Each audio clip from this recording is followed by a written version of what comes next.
आज की इस वीडियो में हम थ्रूपुट अकाउंटिंग पे एक प्रॉब्लम को सॉल्व करेंगे। अगर थ्रूपुट अकाउंटिंग की बात की जाए तो जिस तरह से हमने अपनी लास्ट वीडियो में देखा था कि थ्रूपुट अकाउंटिंग एक ऐसी अप्रोच होती है जो कोई भी ऑर्गेनाइजेशन जिस अप्रोच का इस्तेमाल करके अपने बॉटलनेक रिसोर्सेज को एलिमिनेट करता है, और बॉटलनेक रिसोर्सेज वो रिसोर्सेज होते हैं जो ऑर्गेनाइजेशन की प्रोडक्शन को लिमिट करते हैं। जिस तरह लेट सपोज के मटेरियल नहीं मिल रहा तो मटेरियल क्या कर रहा है, प्रोडक्शन को रोक रहा है, लिमिट कर रहा है, तो वो हो गया हमारे पास बॉटलनेक। तो ऑर्गेनाइजेशन अपने इस तरह के रिसोर्सेज जो उसकी प्रोडक्शन को लिमिट कर रहे हैं उनको एलिमिनेट करके अपने जो थ्रूपुट है उसको इंक्रीज करता है। अगर थ्रूपुट की बात की जाए तो जिसे हमने अपनी लास्ट वीडियो में भी पढ़ा था कि थ्रूपुट वो अमाउंट ऑफ प्रोडक्ट या सर्विस होता है जो ऑर्गेनाइजेशन प्रोड्यूस कर सकती है।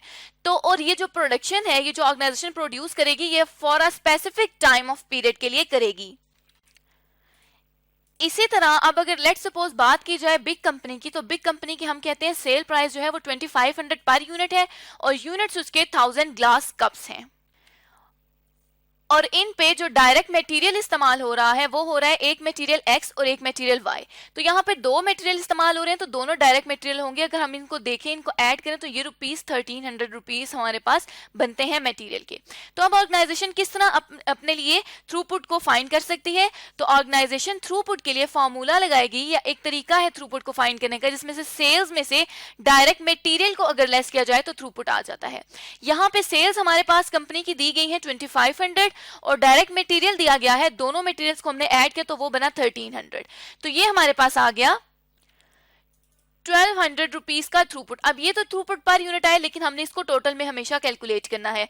तो हमने जब टोटल में कैलकुलेट किया तो हमारे पास ये आ गया 1.2 मिलियन या 12 लाख रुपए का थ्रूपुट। अब इसी तरह हमने देखा था कि हमारे पास कुछ रेशो भी फाइंड होती थी, थ्रूपुट अकाउंटिंग रेशो, जो हम किस तरह से कैलकुलेट करते हैं कि return per factory hour divided by cost per factory hour. और ये जो रिटर्न पर फैक्ट्री आवर है, इसको नॉर्मली ऑर्गेनाइजेशन नॉर्मली इसको थ्रूपुट पर फैक्ट्री आवर भी कहा जाता है, क्योंकि थ्रूपुट अकाउंटिंग में जो रिटर्न होता है वो बेसिकली थ्रूपुट ही कंसीडर किया जाता है। इसी तरह अब इन्हीं फॉर्मूलाज और इन्हीं बेसिस पे अगर हम अपने एक प्रॉब्लम को देखें, तो हमारे पास जो प्रॉब्लम है वो है बीजेएस लिमिटेड कंपनी की। और बीजेएस लिमिटेड कंपनी क्या रिक्वायर कर रही है कि कैलकुलेट करें throughput accounting ratio for product X, Y and Z। और दूसरी रिक्वायरमेंट है कि maximum profit achievable by BJS in rupees, और मैक्सिमम प्रॉफिट कैलकुलेट करें जो बीजेएस अचीव कर सकती है इन रुपीस, पैसों की सूरत में। This involves a calculation of optimum production mix. इसमें calculation of optimum production mix भी शामिल होनी चाहिए। और ऑप्टिमम प्रोडक्ट मिक्स का क्या मतलब होता है कि कौन सी ऐसी प्रोडक्ट्स हैं जो ऑर्गेनाइजेशन को ज्यादा प्रॉफिट दे रही हैं। तो अगर अब बीजेएस लिमिटेड का डेटा हम अगर पढ़ें तो वो कहते हैं the following data relates to 3 product manufactured by BJS limited. ये 3 प्रोडक्ट्स का डेटा हमें अवेलेबल है, जिसमें एक प्रोडक्ट X, प्रोडक्ट Y और प्रोडक्ट Z, 3 प्रोडक्ट्स हैं। सेलिंग प्राइस दी गई है, direct material cost per unit दिया गया है, डिमांड मैक्सिमम डिमांड दी गई है यूनिट्स में तीनों प्रोडक्ट्स के लिए। इसी तरह से टाइम रिक्वायर्ड ऑन बॉटलनेक दिया गया है, जो 3 आवर्स पर यूनिट, 1.5 आवर्स और 7 आवर्स पर यूनिट दिया गया है। The firm has 80,000 bottleneck hours available each period. एक टाइम पीरियड के लिए ऑर्गेनाइजेशन के पास 80,000 बॉटलनेक आवर्स अवेलेबल होते हैं। And the total factory cost amount to 100,000 rupees in the period. और जो टोटल फैक्ट्री कॉस्ट है ऑर्गेनाइजेशन के पास वो है 1 लाख रुपए की इस पूरे टाइम पीरियड के लिए। तो अब हम क्या करते हैं कि हम यहां से अपने सोल्यूशन को स्टार्ट करते हैं। सोल्यूशन में सबसे पहले हम थ्रूपुट अकाउंटिंग रेशियो फाइंड करेंगे तीनों प्रोडक्ट्स के लिए। तो हम उसके लिए एक टेबल बना लेते हैं ताकि हमें ईज हो जाए। तो यहाँ पे हम अपनी तीनों प्रोडक्ट्स को क्या कर देते हैं, मेंशन कर देते हैं तीनों प्रोडक्ट्स को, जो कि हैं प्रोडक्ट X, प्रोडक्ट Y और प्रोडक्ट Z। अब ये तीनों प्रोडक्ट्स तो हमने मेंशन कर दें, जिनमें अब हमने निकालना है थ्रूपुट अकाउंटिंग रेशो, जिसके लिए हमें सबसे पहले थ्रूपुट फाइंड करना जरूरी है। तो उसके लिए हम क्या करेंगे कि सबसे पहले यहां से हम देखेंगे कि सेलिंग प्राइस क्या है, क्योंकि थ्रूपुट हमारे पास किस तरह आता है कि सेलिंग प्राइस में से direct material cost per unit को लेस करके। तो हम यहां नीचे अपनी सेलिंग प्राइस को मेंशन कर देते हैं।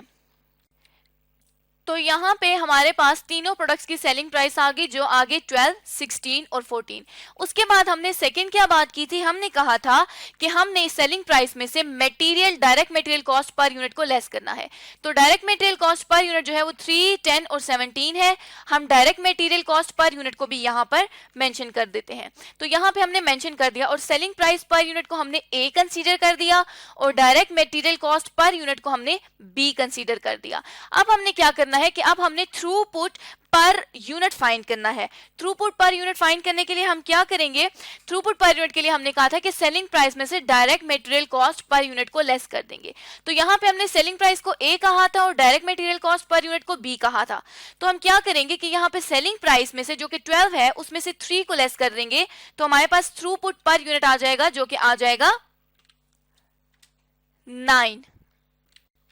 इसी तरह अब प्रोडक्ट Y के लिए भी करेंगे कि 16 में से 10 को लेस कर देंगे और इसी तरह हम प्रोडक्ट Z के लिए भी थ्रूपुट को फाइंड कर लेंगे। तो ये हमारे पास थ्रूपुट पर यूनिट आ गया प्रोडक्ट X, Y और Z के लिए। इसको हम बोल्ड कर देंगे ताकि हमें पता चल जाए कि हमने ये कैलकुलेशन कर ली है। उसके बाद अब नेक्स्ट स्टेप क्या कहेंगे, क्योंकि हमने थ्रूपुट अकाउंटिंग रेशियो फाइंड करनी है, तो उसके लिए हम ये भी देख लेंगे कि रिटर्न पर फैक्ट्री आवर क्या है। तो रिटर्न पर फैक्ट्री आवर को निकालने के लिए अब हम क्या करेंगे कि हम देख लेंगे कि टोटल कितना टाइम रिक्वायर है बॉटलनेक का, कितना, क्योंकि हमने कहा था कि बॉटलनेक को एलिमिनेट करके थ्रूपुट को इंक्रीज करना है। तो टाइम रिक्वायर हम देख लेते हैं कितना है बॉटलनेक का। तो यहाँ पे हमें टाइम रिक्वायर दिया हुआ है बॉटलनेक का जो कि 3, 1.5 और 7 है प्रोडक्ट X, Y और Z के लिए। तो यहां पे हम इन तीनों को मेंशन कर देंगे। तो ये हमारे पास टाइम रिक्वायर्ड ऑन बॉटलनेक यहाँ पर आ गया। अब हमने क्या करना है कि हमने रिटर्न पर फैक्ट्री आवर निकालना है। उसके लिए हमें क्या करना पड़ेगा, उसके लिए हमने 9 को जो कि हमारे पास थ्रूपुट आया है इसको डिवाइड करेंगे जब 3 से, तो हमें पता चल जाएगा कि रिटर्न या थ्रूपुट पर फैक्ट्री आवर कितना आ गया। तो यहाँ पर आ गया 3। इसी तरह से हम लोग 6 को डिवाइड कर लेंगे जब 1.5 से, तो हमें पता चल जाएगा कि return per factory our product Y के लिए कितना आ गया। इसी तरह हम प्रोडक्ट Z के लिए भी कैलकुलेट कर लेंगे। तो यहाँ पे अब हम देख सकते हैं कि फॉर्मूले का एक एस्पेक्ट हमने कैलकुलेट कर लिया है जो कि था रिटर्न पर फैक्ट्री आवर या थ्रूपुट पर फैक्ट्री आवर। दूसरी तरफ हमने क्या कैलकुलेट करना है, कॉस्ट पर फैक्ट्री आवर। तो यहाँ पे अब हम क्या कर लेंगे, यहाँ पे अब हम कॉस्ट पर फैक्ट्री आवर को भी कैलकुलेट कर लेंगे। तो कॉस्ट पर फैक्ट्री आवर के लिए हम एक सेपरेट नीचे वर्किंग कर लेते हैं ताकि हमें हमारा जो टेबल है वो डिस्टर्ब ना हो। तो यहाँ पे कॉस्ट पर फैक्ट्री ओवरहेड के लिए हमें क्या करना पड़ेगा कि देखेंगे कि टोटल फैक्ट्री कॉस्ट कितनी दी गई है, वो दी गई है 100,000 रुपीज और टोटल आवर्स कितने अवेलेबल हैं बॉटलनेक के 80,000। तो यहाँ पे अब हम क्या करेंगे, कॉस्ट पर फैक्ट्री ओवरहेड निकालने के लिए हम लोग 100,000 रुपीज को डिवाइड कर देंगे 80,000 यूनिट्स के साथ, 80,000 आवर्स के साथ। तो ये 1.25 कॉस्ट पर फैक्ट्री ओवरहेड आ जाएगी। तो यहाँ पे हम तीनों प्रोडक्ट्स के लिए same cost per factory overhead रहेगी जो कि 1.25 होगी और हम यहाँ पे 1.25 तीनों प्रोडक्ट्स के लिए मेंशन कर देंगे। अब ये हमारे पास फॉर्मूले का दूसरा एस्पेक्ट भी आ गया। अब जब फॉर्मूले के दोनों एस्पेक्ट्स हमारे पास आ गए तो हमने क्या करना है, हमने थ्रूपुट अकाउंटिंग रेशियो को फाइंड करना है जो कि थी return per factory hour divided by cost per factory hour. तो यहाँ पे हम क्या करेंगे कि रिटर्न पर फैक्ट्री आवर को डिवाइड कर देंगे कॉस्ट पर फैक्ट्री आवर से। तो ये हमारे पास थ्रूपुट अकाउंटिंग रेशियो आ जाएगी 2.4। इसी तरह हम अपनी तीनों प्रोडक्ट्स के लिए रिटर्न पर फैक्ट्री आवर को डिवाइड कर देंगे कॉस्ट पर फैक्ट्री आवर से। तो ये हमारे पास तीनों प्रोडक्ट्स के लिए थ्रूपुट अकाउंटिंग रेशियो आ गई। अब ये हमारी फर्स्ट रिक्वायरमेंट तो पूरी हो गई जो कि थी थ्रूपुट अकाउंटिंग रेशियो हर प्रोडक्ट के लिए। सेकेंड रिक्वायरमेंट की अगर बात की जाए तो सेकेंड रिक्वायरमेंट के लिए हमें ये कहा गया है कि मैक्सिमम प्रॉफिट कैलकुलेट करें जो बीजेएस अचीव कर सकती है। अब बीजेएस की जो प्रॉफिट है उसके लिए हम एक और नेक्स्ट टेबल बना लेते हैं, लेकिन टेबल बनाने से पहले हमें एक और इंफॉर्मेशन जो दी गई थी इंपॉर्टेंट, वो थी कि ऑप्टिमम प्रोडक्ट मिक्स को हमने कैलकुलेट करना है। इसकी ऑप्टिमम प्रोडक्ट मिक्स के पे डिपेंड करेगा हमारा मैक्सिमम प्रॉफिट। तो उसके लिए हमें ऑप्टिमम प्रोडक्ट मिक्स निकालने के लिए थ्रूपुट अकाउंटिंग रेशियो के बाद यहाँ पर रैंकिंग करनी है तीनों प्रोडक्ट्स की और रैंकिंग होगी थ्रूपुट अकाउंटिंग रेशियो की बेसिस पे। तो यहाँ पे हम देख सकते हैं कि सबसे ज्यादा रिटर्न भी और सबसे ज्यादा थ्रूपुट अकाउंटिंग रेशियो भी प्रोडक्ट वाई की है, जो कि है 4 उसका रिटर्न पर आवर है, फैक्ट्री ओवरहेड है, पर फैक्ट्री ओवर है, और थ्रूपुट अकाउंटिंग रेशियो भी इसकी 3.2 है। तो यहाँ पे हम इसको नंबर 1 रैंक कर देंगे। इसी तरह से अब हम देख सकते हैं कि सेकंड जो रिटर्न पर फैक्ट्री ओवर वो 3 है प्रोडक्ट एक्स का, और उसी की थ्रूपुट अकाउंटिंग रेशियो 2.4 है। तो यहाँ पे हम इसको रैंकिंग 2 कर देंगे और लास्ट वन को हम रैंकिंग नंबर 3 कर देंगे। तो अब ऑप्टिमम मिक्स बनाने के लिए हम क्या करेंगे कि सबसे पहले प्रोडक्ट वाई बनाएंगे, सबसे पहले आवर्स लगाएंगे प्रोडक्ट वाई पे, फिर आवर्स लगाएंगे प्रोडक्ट एक्स पे, और अगर कुछ आवर्स बच गए तो वो हम लगाएंगे प्रोडक्ट वाई पे। उसके लिए हमें क्या करना पड़ेगा कि एक दफा हम अपने बॉटलनेक रिसोर्स को देख लेते हैं जो कि 80,000 है, और यहाँ पे 15,000 डिमांड दी गई है और टाइम रिक्वायर है 3 का। इसी तरह से प्रोडक्ट वाई के लिए हमें रिक्वायर, हमने कहा था प्रोडक्ट वाई हम सबसे पहले बनाएंगे, तो हम यहाँ पे देख लेते हैं कि प्रोडक्ट वाई पे कितने हमारे रिसोर्सेज, कितने हमारे जो बॉटलनेक आवर्स हैं वो लगेंगे। तो 1.5 को 40,000 से मल्टीप्लाई किया, तो जो हमने सबसे पहली प्रोडक्ट बनानी है जो कि वाई है उसके लिए 60,000 चाहिए, और टोटल आवर्स अवेलेबल है 80,000। मतलब 60,000 के बाद हमने कुछ यूनिट प्रोडक्ट एक्स की बनानी है। वो हमें किससे पता चलेगा कि जब हम 15,000 को मल्टीप्लाई करेंगे 3 के साथ, तो हमें पता चल गया कि 45,000 और 60,000 आवर्स हमें चाहिए इन दोनों को बनाने के लिए। प्रोडक्ट जेड के लिए कुछ भी हमारे पास अवेलेबल नहीं है, तो हम इस 80,000 को ही सबसे पहले वाई पे पूरा करेंगे, और उसके बाद जो बच जाएगा 20,000 जो बॉटलनेक बच जाएंगे 80,000 में 60,000 लेस करने के बाद, उन 20,000 के हम प्रोडक्ट एक्स बना देंगे। तो यहाँ पे हम इसी मुताबिक अपने टेबल को बनाना स्टार्ट करते हैं, और अब हमें पता चल गया है कि हमने कौन सी 2 प्रोडक्ट्स बनानी है। तो यहाँ पे हम उन प्रोडक्ट्स को मेंशन कर देंगे, जो कि एक प्रोडक्ट एक्स थी और एक थी प्रोडक्ट वाई। तो यहाँ पे हमने प्रोडक्ट एक्स और वाई को भी लिख दिया। उसके बाद हम देख लेते हैं कि नंबर ऑफ यूनिट्स कितने अवेलेबल हैं हमें दोनों प्रोडक्ट्स के लिए। तो नंबर ऑफ यूनिट्स हमारे पास कितने हैं, उसके लिए हम एक दफा क्वेश्चन को कंसर्न कर लेते हैं, और यहाँ पे मैक्सिमम डिमांड जो दी हुई है यही नंबर ऑफ यूनिट्स हैं प्रोडक्ट वाई के लिए, जो कि है 40,000। फर्स्ट तो हमें पता है कि 40,000 हमने लगाने हैं प्रोडक्ट एक्स पे, तो यहाँ पे हमने 40,000 नंबर ऑफ यूनिट्स मेंशन कर दिया, लेकिन अभी हमें ये नहीं पता कि हम वाई के कितने नंबर ऑफ यूनिट्स बना सकते हैं। तो हम यहाँ क्या कर लेंगे, सबसे पहले हम लोग यहाँ पे आवर्स पर यूनिट लिख लेंगे, और आवर्स पर यूनिट हमारे कितने दिए गए हैं, आवर्स पर यूनिट अगर हम देखें तो हमें दिए गए हैं 1.5 और 3। इस 1.5 और 3 को हम यहां पर मेंशन कर देंगे। नेक्स्ट हम क्या करेंगे कि यहाँ पे हम लोग टोटल आवर्स देख लेंगे कि टोटल कितने आवर्स बनते हैं। तो यहाँ पे टोटल आवर्स जो बन रहे थे वो बन रहे थे 60,000 तो ए के लिए थे, जिसे हमने ऊपर कैलकुलेट किए थे। वो किस तरह कैलकुलेट किए थे एक दफा फिर से देख लेते हैं कि 40,000 को हमने मल्टीप्लाई किया था 1.5 से, नंबर ऑफ यूनिट्स को जब मल्टीप्लाई किया उसके आवर्स पर यूनिट से, तो टोटल आवर्स आगे प्रोडक्ट एक्स के लिए जो आगे 60,000, और टोटल अवेलेबल जितने आवर्स हैं यहाँ पे हमें 80,000 आवर्स जो है वो अवेलेबल है। तो बाकी कितने बच गए, यहाँ पे हम 80,000 में से 60,000 को लेस कर देंगे तो हमें पता चल जाएगा कि कितने रिमेनिंग आवर्स बच गए, और रिमेनिंग आवर्स जो बच गए वो बच गए 20,000। अब हमने क्या करना है कि हमारे पास जो नंबर ऑफ यूनिट्स हैं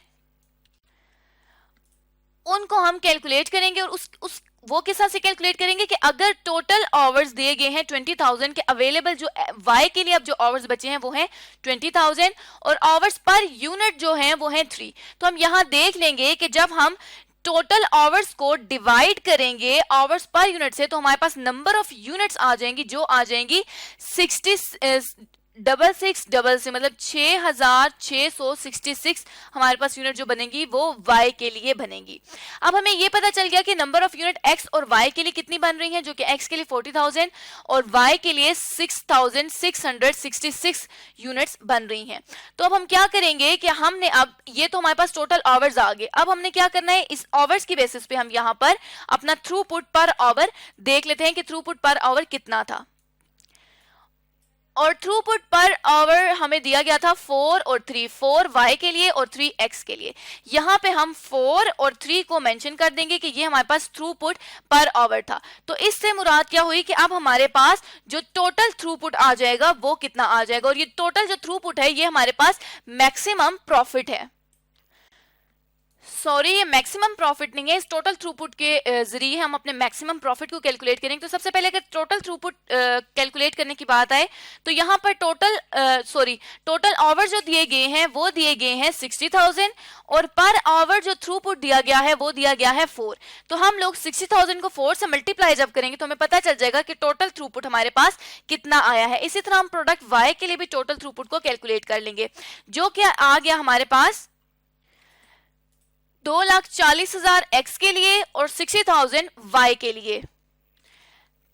तो अब अगर हम टोटल थ्रूपुट एक्स और वाई दोनों का देखें तो यहाँ पे हमारे पास 2,40,000 प्लस 60,000 को अगर हम इन दोनों को प्लस करें तो हमारे पास टोटल थ्रूपुट आ जाएगा जो आ जाएगा 300,000 का। और हम लोग इसमें से जब लेस कर देंगे टोटल फैक्ट्री कॉस्ट जो कि हमें क्वेश्चन में गिवन थी और टोटल फैक्ट्री कॉस्ट हमें गिवन थी 100,000 की, तो जब हम टोटल थ्रूपुट में से टोटल फैक्ट्री कॉस्ट जो कि 100,000 थी इसको लेस कर देंगे तो हमारे पास आ जाएगा अब मैक्सिमम प्रॉफिट। और वो क्या होगा कि 300,000 में से हम 100,000 जो कि हमारा फैक्ट्री कॉस्ट है इसको लेस करेंगे तो हमारे पास जो मैक्सिमम प्रॉफिट अब हमें कंपनी जनरेट करके दे सकती है ऑप्टिमम मिक्स के थ्रू, वो जनरेट कर सकती है 200,000 रुपीस का।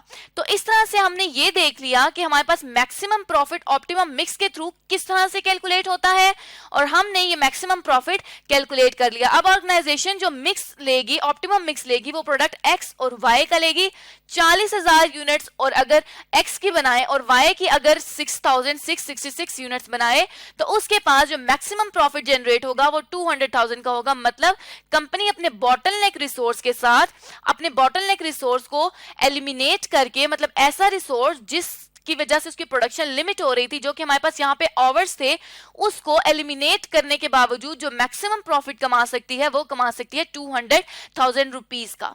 इसी तरह से ये तो हमने डिस्कस कर लिया कि मैक्सिमम प्रॉफिट किस तरह से कैलकुलेट होगा, और हमने अपनी फर्स्ट रिक्वायरमेंट में थ्रूपुट अकाउंटिंग रेशियो कैलकुलेट की, जो कि हमारे पास क्या थी कि रिटर्न पर फैक्ट्री आवर को हम डिवाइड कर देते हैं cost per factory hours cost per factory overhead से,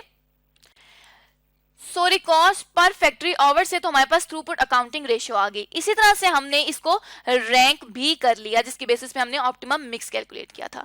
तो आज की इस वीडियो में हमने जाना कि बीजीएस कंपनी के लिए ऑप्टिमम प्रोडक्ट मिक्स किस तरह से कैलकुलेट होगा और तमाम जो हमारे पास ऑर्गेनाइजेशंस होती हैं उनके लिए ऑप्टिमम प्रोडक्ट मिक्स किस तरह से कैलकुलेट होता है और थ्रूपुट अकाउंटिंग रेशियो किस तरह से कैलकुलेट की जा सकती है।